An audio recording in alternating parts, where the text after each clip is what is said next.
What's up, YouTube? So this is where I'm at on this project. As you can see, I've put down the last coat of Bondo on both the fenders.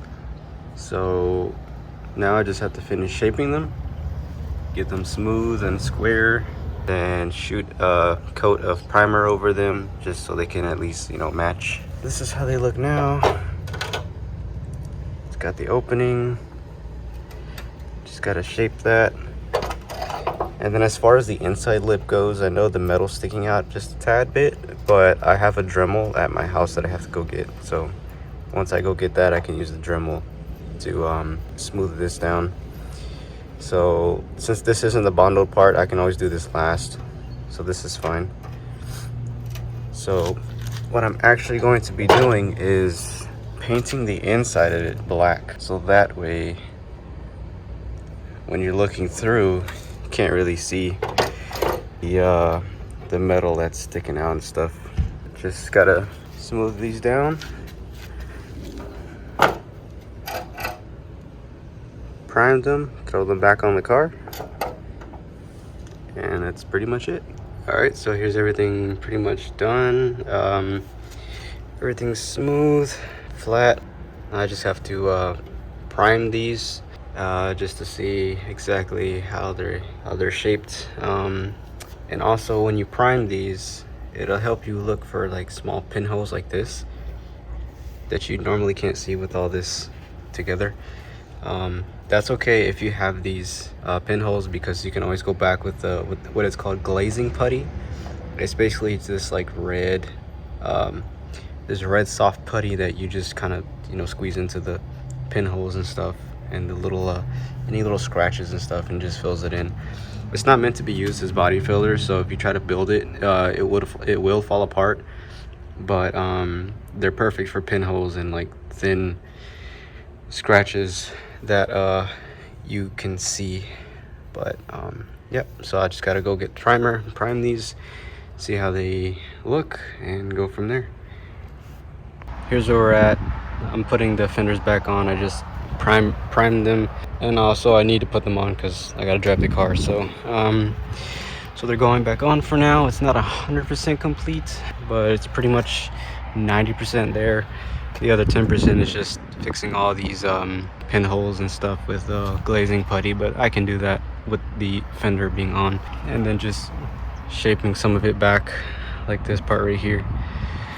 But right now it's going back on. So for those who own a Celica who also want to remove the fenders or need to for some reason, here are all the bolt locations. You do need to take off the headlights. So the headlights are, one is bolted in here, one is bolted right here, and then one is bolted right here straight down. You can see the hole.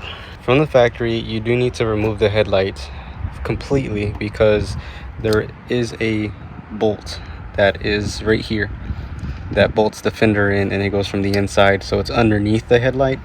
And there's also another hidden bolt. If you're taking off the fender from this side, or from the top, there is a bolt that sits under here, and the hold is right there. So this one's a little bit easier to get to. What I did was I just peeled up the plastic, probably bent it a little bit, but that's okay.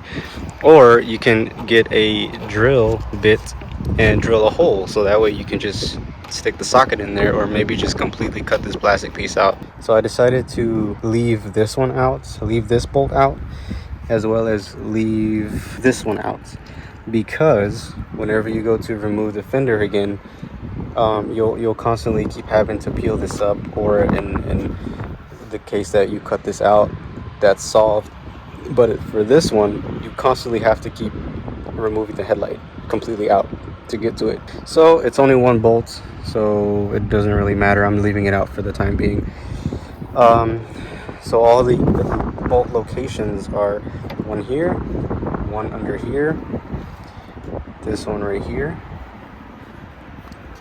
There's two nuts behind the bumper, one bolt behind the bumper, as well as the one that is bolted to the headlight. And then you have one more bolt down here, right there. Obviously you gotta move this around to line it up, and whatnot. But so that's it for the outside. For the inside, there are two within this panel. There is one on the inside. Let me see if I can see. There was one right there. So you can get to it from the inside of the tire. You just gotta turn your wheel all the way lock. And then the other one, don't mind how, the other one, you open the door and you access it from the top right here. So you will need an extension for both, for the top and the other one right there. But from the wheel well, that's where you access it from. So now I'm just putting the fenders back on, and I figured I'd share those tips with you guys. So like I said, you can either cut this plastic piece out for the bolt underneath so you won't have to keep picking this up, or just leave the bolt out altogether when you go to reinstall the fenders, as well as leave this one out so you won't have to pick up the headlight. You can just take off the bolts from the outside and then just remove the panel without having to pick up the headlight, and even without having to remove that bolt. So also, when you're taking out the bottom part for the fender, the rocker panel is sitting flush against this, so you will have to pull it back. So there are some push pins or push clips that are there. You don't have to pull it back or take it off completely, assuming the rocker panels have never been removed. There are 10mm screws underneath the panel on the bottom towards the end. Just stick your hand underneath and rub it against the edge of the rocker panel and you'll feel it. I only had to take out one to the far end right here around this area and just pull back on the rocker panel, and it pops off, and you can push it down enough to where you can reach this 10mm bolt. All right, so here is the finished product. This side looks better than the other side. I messed up the other side in a few spots. Like I dropped it on the tip and it kind of squished in, and then this part I shaved too much. As you can see, that part is perfectly, well, nearly perfectly flat, but they're pretty much done. This is what it looks like.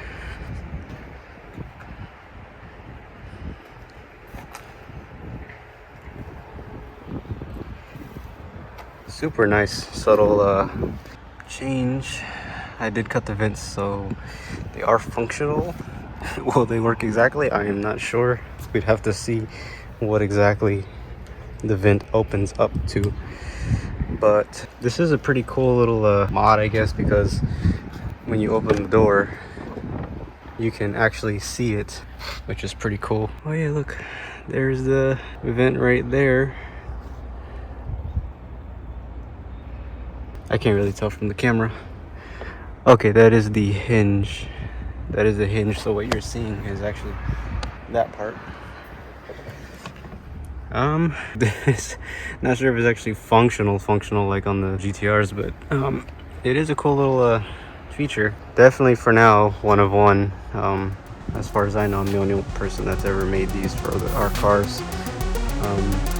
Maybe in the future I can make some molds out of them and sell them out to you guys. Maybe. Yep.